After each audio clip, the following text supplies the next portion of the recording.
Hi, welcome to the Guerin Report again on a Monday night. Really appreciate you guys joining us.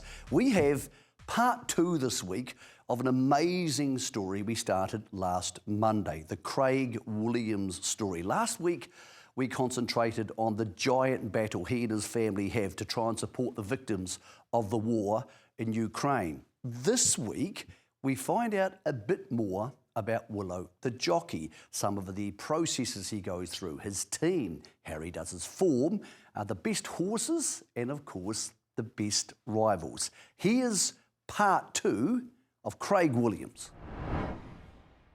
A Saturday in spring these days, when you go to the races, is there still excitement or any nerves these days on a big day? I'd like to say excitement, and usually excitement, because been doing it for a long time and I do my form well, we know if you got a chance or you don't have a chance. So, you know, when it's big, when it's the great time, the weather's nice, got fast horses, and that's what we love. You know, we're working all year round for this time of the year, but our grand final, you know, our grand slam, it ends up being for about 3 months. Actually, it's probably extended now in Australia. You could go into 4 or 5 months now where all of a sudden every Saturday really matters, because you know, the Melbourne's extended. We've got a lot to do in Sydney with options, and then it goes on till Perth. And if we're still up and about, we've got New Zealand again at the start of the new year with the Magic Millions as well. So on the Gold Coast, so it's a long period of time where you know every Saturday matters. A lot of the top jockeys here have professional speed mappers to help them with maps and maybe even tactics for phone calls. Do you have a team around you for that sort of thing? No, I do it all myself. I've got Craig Wiliams jockey employs 13 people to work. 13 people? Yeah, 13 people, yeah. Okay. So I do put my own shoes on and ride my own horses. So when you still do your own speed maps, is that acquired knowledge, or do you have to go back and look at videos to see where you think they're going to be? So when I'd say I'm doing homework for the races the next day, that's hours and hours of video. So the more rides I have, the more races I ride in, the more opposition. So I do all the replays of all my opposition, and of course I go right in depth with my own horses.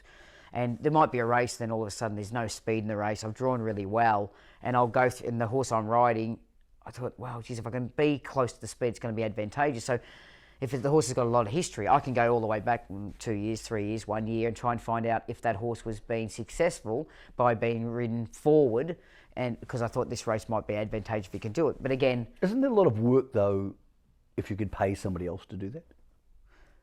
Well, yeah, you can always pay someone to do everything, bar ride horses and that, but I believe that if I'm doing the homework, I also spot, because I do so much many replays, I can spot other horses, so I can find other horses for other days as well.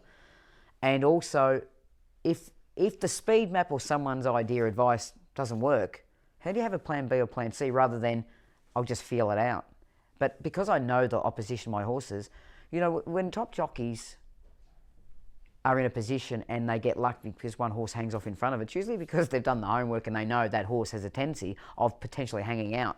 So you look like geniuses, but it just means that you work really hard, and then you obviously had the right horse in the right positioning as well in that particular race. But you know, the harder I work, the more and the smarter I become in regards to that race that I'm dealing with on that particular day.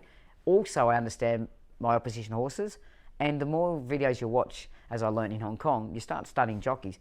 All jockeys have idiosyncrasies. I have them, I just don't like to call my bad ones out. But all jockeys have different idiosyncrasies, which you're also riding against on a regular basis. And I learnt that a lot, you know, with a lot of help in Hong Kong doing homework, but pointing these things out and going, oh my goodness, it's quite amazing. But the more homework I do, the luckier you become, or the more winners I have. The world is now global, and there's European horses coming in and Japanese horses coming in who very clearly can win our biggest races, and we've seen that obviously in the Cox Plate and of course most importantly in the Melbourne Cup. How do you decide whether you want to be on this European horse as opposed to a local horse, and who helps you with that process, because that's an awful lot of form to keep in your head? Well, my manager Jason Breen's great. And we don't usually go too wide from that anyway, because we worked it out over the time. Everyone's got an opinion.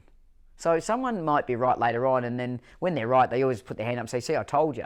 But there's a lot of times that the people weren't right. So we usually keep it to ourselves, because the only people our decisions make is us in the end. If we're right and we win, fantastic, we've done our job well. If we're wrong and we lose, well, we aren't successful and we've got to find another one to obviously try and beat them or whatever happens. So we don't really go past what we do. So, you know, we get it right, we get it wrong. We just got to get it more right than we get it wrong. But we basically don't go outside of what we do. As much as people in Sydney may not want to hear this, the Melbourne Cup's still the biggest one. It's still the race everybody remembers the names of the jockeys who won. You finally got a Melbourne Cup in 2019. Some people tell me winning the Melbourne Cup is life-changing or altering for them, but you were already famous by then and already very much a Hall of Fame jockey and a legend. So what was it like winning the Melbourne Cup, I think it was your 15th attempt, when you were already Craig Wiliams and it wasn't going to get you any more rides because you were getting plenty of rides? Vow and Declare up on the inside. Vow and Declare, Prince of Aranus lifting late with El Paradiso. Master of Reality just in front. Vow and Declare kicks. Vow and Declare's won it for Australia. They're on top of the world. Well, it's funny you say that because, you know, I live in a lovely area and it's a community area too, so people I see all the time. And if I saw some friends from school, I say, hey, I'm going really well and all that, and I've won a few championships and big races all around the world, and Group 1 races and all that. Oh, that's really good. Have you won the Melbourne Cup? And when I hadn't won the Melbourne Cup, it's a bit like... That must have been annoying. Well, you can see on their face... No, that didn't bother me. But it was when you see it on their face going, oh... It was like, you've done nothing. So for people outside of racing, it's a big deal. You know, we're so lucky, again, we're so grateful in Australia that on the front page it is not death and destruction. It can be sporting events. And I'm so lucky that our children, you know, we live in this country, you know, our children are getting raised in this country. That's what can be on the front and back page of the newspaper, sports. And I think that's it's like winning great. a flag if you're an AFL player. If you haven't won the flag, you haven't won the flag, have you? Well, I guess... And now you've won a flag. Well, but now, you know, so in regards to that, and I guess like all experiences, everyone's different, you know, how you celebrate. I still love my wins. Just because I don't drink alcohol or do this, it doesn't mean that I don't, you know, my mentality is my job is to ride winners. And if I win, that was my job, I've done it, and I've done it well. But I still love it. I love winning. What about the morning when you wake up after winning a Melbourne Cup? There's a lot of commitments. I remember talking to James McDonald and he said he thinks he had like 1,000 messages. It must be a very strange feeling to wake up the next morning knowing you've achieved what just about every jockey hopes they could one day possibly dream to achieve. Well, we all dream and we all drive for being in the industry. And if not, you just... You know, that's why it is an amazing relief feeling when you actually do it. But it does change. It changed our life. I can tell you that. You know, my friends aren't going to give me that bad look anymore. Yeah, Vow and Declare.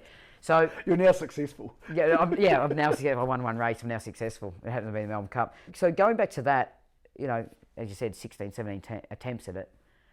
I remembered the next day. It was like, you're right. We had. You know, this lounge room was just full of camera crew and all that, and then it was one after the other. And you know, my media agent Marie at the time, she was running. It was just like bang, bang, bang, bang, bang, and it was just like it had to be synchronised. And I remember going to the races, and I spoke to my riding coach on the Thursday, and he just said, "We don't need to talk about it. Just go and enjoy it." And I think I read 3 winners the day as well. But then the next year, Lacey goes, and after the Melbourne Cup day. And we've got time, I take the kids to school and blah, blah, blah. And she goes, what's better, you being exhausted and having all these camera crew, or you've got time to do all this stuff now? I said, being exhausted and having all the camera crew. So the difference of winning that, you have a responsibility. You have to really promote it and share your excitement. But there is no greater honour than that next, you know, that media scrum and all that stuff. You know, and it doesn't stop the next day. It continues on and on because you are now a Melbourne Cup winning jockey. It was actually Michael Rodd's experience that he and Des O'Keefe actually helped me out and said, Craig, you've got to learn to say no and make sure you keep an eye on yourself because you're on such an amazing high. See, Lloyd Williams has always had a saying to say that no jockey's ever won the Melbourne Cup in the next race. So my job wasn't just to win the Melbourne Cup because I knew I'd win the Melbourne Cup. My job was to win the next race. Did you? And I ran second beaten that far, I couldn't believe it. But going back to how we start sorting horses out, your earlier question, I first say Melbourne Cup, European horses. Japanese horses every day of the week, but European horses.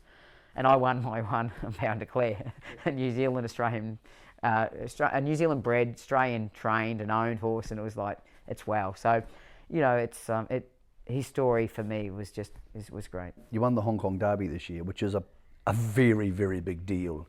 What do you make of riding in Hong Kong? Because People who ride there a lot tell me it's incredibly competitive and comes with a different sort of pressure. I was based there for 3 years and riding. Did you like it? I loved it. I loved, you race twice a week. You didn't have to, furthest you travel was once a week for 25 minutes, half an hour to a race course. In Victoria, we built up a lot of kilometres going and a lot of morning works in different places and a lot of hours spent travelling.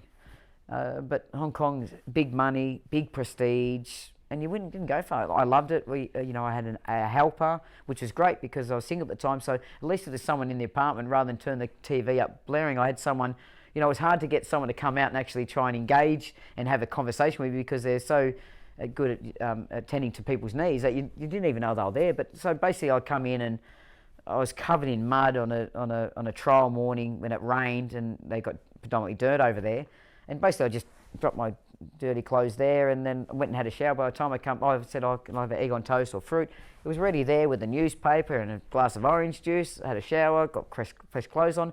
The next morning, that clothes was folded up that night, it was folded up on my bed, ready to go the next day. It was like, you get spoiled in a place like Hong Kong. Sounds pretty good. But the highs of Hong Kong is extremely high. The stories go that if you ask for a table and a successful jockey asks for a table and a movie star, the jockey will get it before the movie star. And I remember riding 3 winners there one time, and a taxi driver stopped me walking across the road and hung up 3 fingers, and it's quite special. And then I won an international race with Dunedin. I had really good success over there, consistently riding winners. But to win the Hong Kong Derby and to do it early this year and have my wife there, it was really special. It taught me resilience and toughness. And if you survive Hong Kong, you'll survive anything. You've ridden big winners in France and England, Japan, of course, Hong Kong, as mentioned, New Zealand and Australia during the carnivals. Where's the hardest place to ride? Hong Kong. Why? They get a lot of top jockeys from around the world, and they're racing on 2 circuits. And because they're handicapping the horses, they've only got they've extended the limits on horses because there was only allowed to be so many equines in Hong Kong. So if they had 2 police horses, that was 2 less racehorses they could have because they've got not much land. But now that they've opened up Chung Fa, I know trainers now have larger numbers. So basically, it was everyone had the same speed golf cart. So positioning, tempo, anticipation. The margin of this far was usually winning in 5th for most races. So you had to be perfect. And because if you weren't successful, it was such a hard environment. It's the hardest. And when you had success, it was like, it was a relief. And then when you had continuous success, it was like, it's a different world. I had Opie Bosson on this show a few weeks ago, and he said that the whip is a safety tool for horses and you still need it. What are your views on the whip? Well, I don't like using the word whip. Persuader, crop. It was actually brought out. So if you Google the word whip, so I think there's no doubt that public expectations or understanding has changed, and a lot of racing jurisdictions are adapting to what they believe they have to adapt to. In Australia, we've got great policies, great procedures set up. We've got a thriving racing industry like Hong Kong, like Japan. So I think you still have to manage a lot of things as well. And again, I see it from my perspective as a professional rider, someone who's been around horses my whole life and understand horses. So it's one of those things that it's hard to have a conversation with other people. It's hard to have a conversation with anyone if they're not open to 2 sides of the conversation.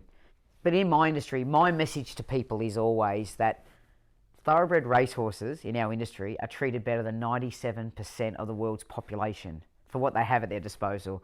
They have doctors every single day. They have manicures. They get groomed.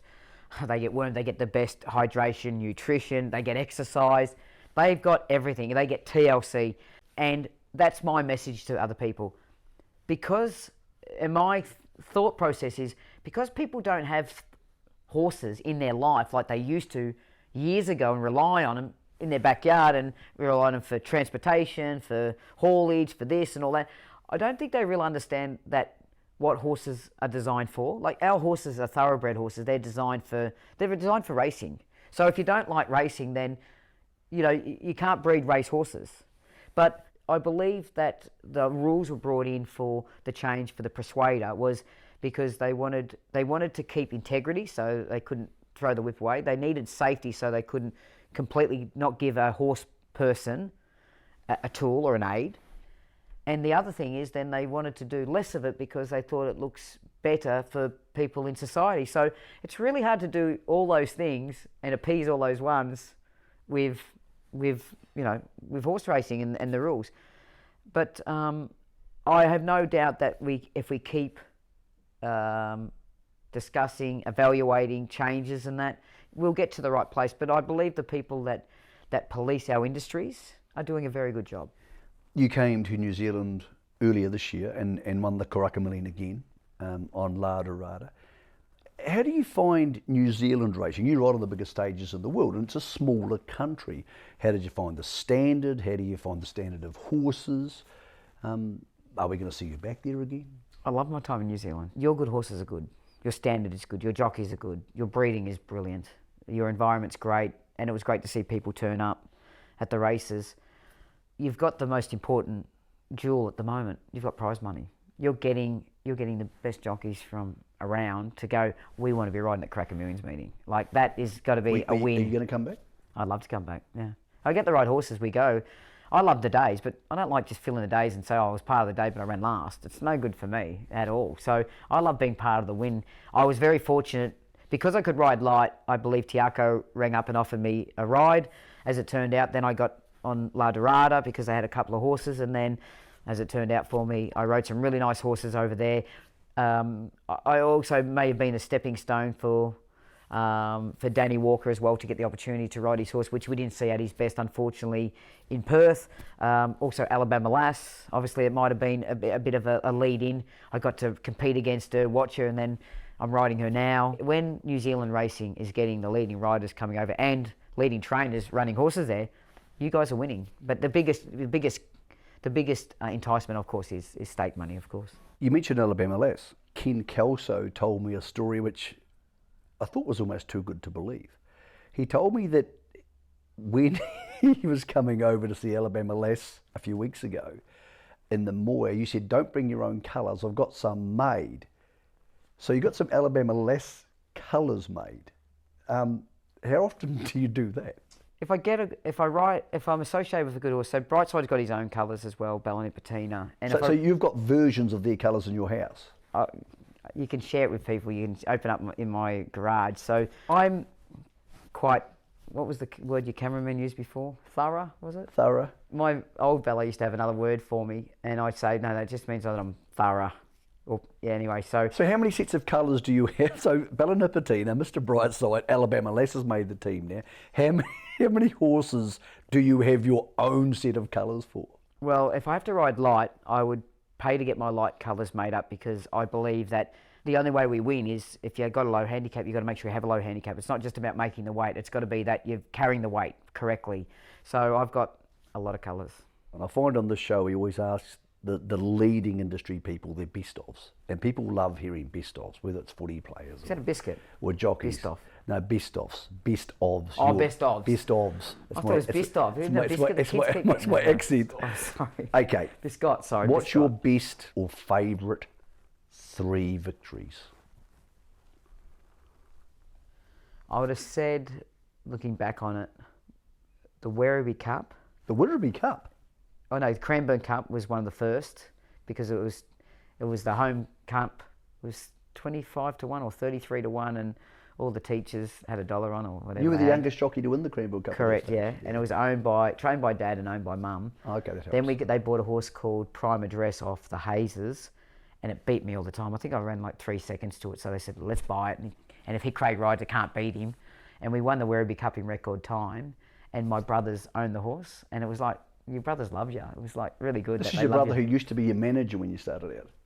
Yeah, he tells me I had me for 1 week and then I went overseas and it was like terrible. So Cranbourne Cup and a Werribee Cup, but they're actually one package. mate, you won really. everything. You've won. So The wall, what we're going to show people this wall later on. It's Well, actually to win ridiculous. the Melbourne Cup changes your life. Yeah. So that goes I thought without that might be saying. on the list. The Hong Kong Vase was special because I wasn't able to ride doing it in the Melbourne Cup. So then So to that was, win, that was the year you were going to get the Triple Crown and you couldn't ride them in the Melbourne Cup. I won a Hong Kong Vase. That must have been nice. That must have been. I did annoying. cry my popcorn and I went to the movies and everyone turns their phone off in the movies, bar my wife. Anyway, the phone just keeps ringing and I just thought, I'll go and I'll watch the Real Steel. So you went to the movies during the Melbourne Cup? Yep, because I need to be distraction. I can't watch races if I'm not riding that I think I should be riding in. I can see the result and watch a replay. I can't do it live. I'm no good at it. You've now ruined the movie Real Steel for me. So anyway, so in there, and then the lady's phone starts ringing. Oh, God.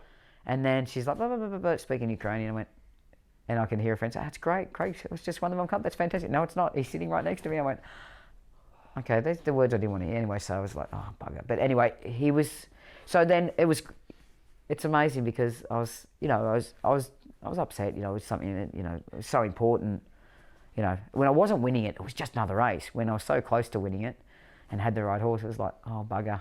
He goes in as one of the top three. Well, the first part's a package. And then when my wife bought a horse called Demonstrate, made the colours up, it's a photo that's on my desk, and it was trained by my brother, and it was great to win 2 city races. One was at Moonee Valley on Group 1 night, and then a Super Saturday at Flemington. So that was they're priceless things you can't buy. The Melbourne Cup changed my life. And it was great. And I actually, for the first time in a long time, had my whole family there. Like, you never get your whole family somewhere. We've made it a ritual in the last couple of years that we try and get there. But Melbourne Cup changed my life. This is going to be... So, and the Everest with... The 2 Everests were very special. This is going to be an interesting one because you've ridden all over the world. Who are the best 3 horses jockeys you've ridden against? I've ridden against some great jockeys and I've just learnt so much from them. So, at their best, Frankie Dettori, Michael Kinane, Cash Asmussen, Jerry Bailey. Dear God, you have got a list, haven't you? Oh yeah. I don't. Chris, one of the best. Eric St. Martin would be one of the greatest riders I've ever ridden against. Unbelievable. Douglas White of his time was just unstoppable. I'd swear he dreamt about the race of the night before and knew it was going to happen the next day. What about the boys and girls back here? Oh, Damien Oliver, Darren Beedman, Mick Dittman I was always idol of the Enforcer back then. I'd hate Darren Gauci. I'll ask a different question then. If you Yeah, could that's have not fair. Like, if you could there's so many- I have could just been go one through. other jockey in history, who would it have been? As the most gifted rider, Eric St. Martin. It's a cool name too. His father was the great Yves St. Martin, and he had, he was different. Off the racehorse, he was different. He's very good to me. When I had some time with him in Hong Kong, he's very good, but he's also very French, and I mean that in the nicest possible way. But he did go down well. he did have a very hard upbringing because his father was such a champion. Yeah. When he first started out, they said, "Oh, you're not as good as your father," and that would be really hard. They sent him to America, but as a rider, oh my God, he was amazing. He's the most gifted rider. He'd be the most gifted rider. But luckily enough that I've been around, even when I was over in France, I was very, very fortunate that Olivier Pallier took me under his wing and let me stay at his place, and he let me drive his 7 Series sports motor car on the opposite side of the road with a different gear. And I was like, oh, I don't think you're going to do that again. But I've been really lucky that great jockeys around the world have really been able to give me something. I spent some time with Joe Moreira, and amazing what he's been able to do in his short space of time. Obviously, Zach is great. James McDonald, amazing. And then, you've got jockeys at home. Mark Zara, Damien Lane goes to Japan. He's a superstar. He's a superstar here too. We've got so much talent in our own backyard. And then let alone the ones we call Australian that come from New Zealand. Just many, many, many gifted riders. At some first 15, you mentioned there. You asked for 5 or 3, didn't you? What about trainers? Who are a couple-ish of the trainers who can just produce magic with horses? Oh, you got great horsemen. Most of the trainers, you actually don't really get to see how good they are because they weren't given an opportunity. But how can you go past, what Darren Weir did? Darren Weir was the first to change. Forget Bart, CS, David, Freedman's. Well, they're, Gay, obviously TJ's history, but I wasn't around then. But Gay Waterhouse, her record is unbelievable. All the top trainers. But, you see Kieran Maher, the emergences of Kieran Maher, that has these big companies. Chris Waller, amazing, how he's got all the stables and, he stays in, you see him pop up everywhere. I don't have the energy. Gay's the same. When they're running these multi-state organisations, and like I've only got, my mum loves me. I've got to please my wife, my manager, my accountant, and the people you ride for. But those people got to do that with all those owners all the time. Is quite phenomenal that they can do that. And there's only 20. They haven't changed the hours in the day. It's only 24 hours. So without suggesting, and the Hayes boys, like they've come on and had to obviously build it up from scratch. And just the way they can place horses, the time I've had with them with Mr. Brightside, when they can tell me when the horse is right, when he's not right, when he's at his best, and how they do things. They've got a really good handle on their horses. So as a team, it's not easy for a team to work together. It's a family, you can know that, but they do it, and they do it extremely well. What's a race you haven't won you would love to tick off the list before you retire? This Melbourne Cup, this Everest.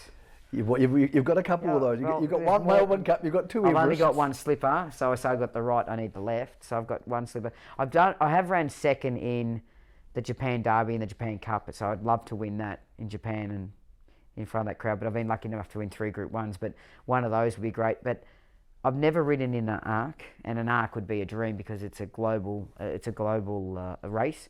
And the only other meeting I'd like to ride at, and hopefully be successful, of course, would be the Breeders' Cup, because I just want that purple jacket. Even if someone just sent me the purple jacket. It looks amazing, doesn't it? Yeah, even if they just gave me the purple jacket, I'd be probably happy.